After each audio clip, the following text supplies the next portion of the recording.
Assalamu alaikum wa rahmatullahi wa barakatuhu. Barka da zuwa wannan tasha mai albarka mai suna Remedies Hausa TV. A wannan bidiyon mun kawo muku hanyar da za ku haɗa man kwakwa da kanku a cikin gida cikin sauƙi. Sannan kuma haka zalika mun kawo muku amfanin nukansa da yawa a jikin mutum. To ku biyo mu har ƙarshen bidiyon domin sanin yadda za ku haɗa shi man kwakwan, sannan kuma da sanin yadda za ku yi amfani da shi ya muku amfani a cikin jikinku insha Allah. Amma kafin mu shiga cikin bidiyon muna roƙonku da duk wanda ya kasance zuwansa na farko kenan cikin wannan channel namu da ya danna mana alamar subscribe, sannan ya taɓa ƙararrawar sanarwa ya zaɓi all. Ta hanyar haka ne duk sanda muka ɗora sabon bidiyo kai tsaye YouTube za su sanar da shi ya je ya duba. Sannan muna roƙonku da ku danna mana alamar like da kuma shiya domin 'yan uwa su amfana. Sannan kuma like yakan ƙara mana ƙarfin gwiwa na ɗora muku sabbin ingantattun ayyuka. Mun gode, mu shiga cikin bidiyon.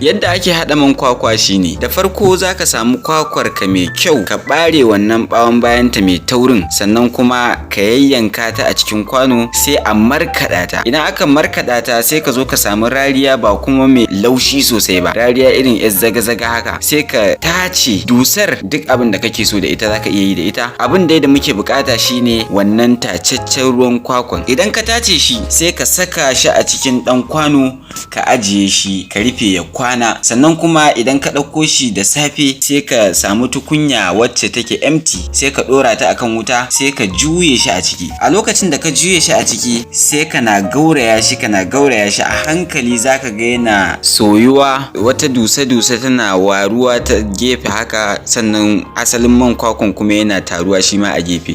Idan ya gama soyuwa zaka ga ya dusa-dusar ta ɗanyi kaman kwakumeti, zaka ga man kwakwar kuma ya taru a gefe. To daga lokacin nan zaka ɗebe man kwakwar ka, ita kuma wannan dusar in an ga dama ma za a bada yara su ci, wanda ya zama kaman kwakumetin, wannan ba shi muke bukata ba.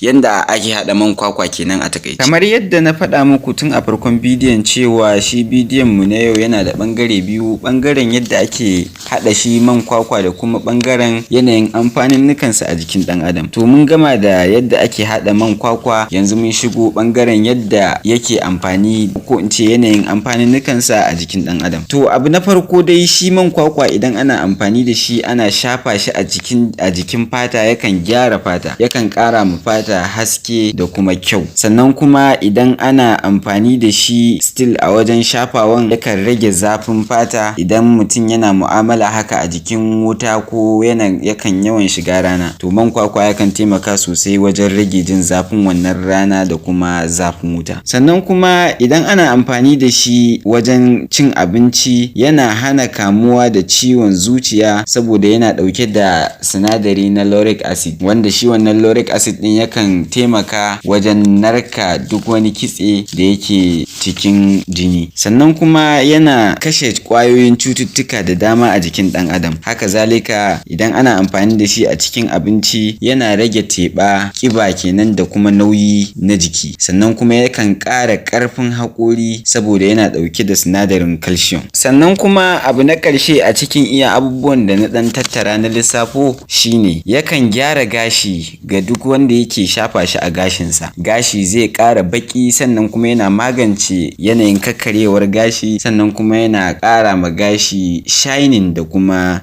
kyau. Amfanin nukan man kwakwa dai a takaice suna da yawa sosai, iya dai waɗanda in samu in tattaro kenan, amma ba wai iya su ba kenan. Saboda haka yana da kyau mutane su mallaki shi wannan man kwakwa kuma suna amfani da shi saboda yanayin fa'idodin da yake da shi ga jikin ɗan adam. Daga ƙarshe muna ƙara tunatar da ku cewa kada ku manta ku danna mana alamar subscribe, sannan ku taɓa ƙararrawar sanarwa ku zaɓi all. Ta hanyar haka ne duk sanda muka ɗora sabon aiki kai tsaye YouTube za su sanar da ku, ku je ku duba. Mun gode, sai kuma mun haɗu a bidiyo na gaba.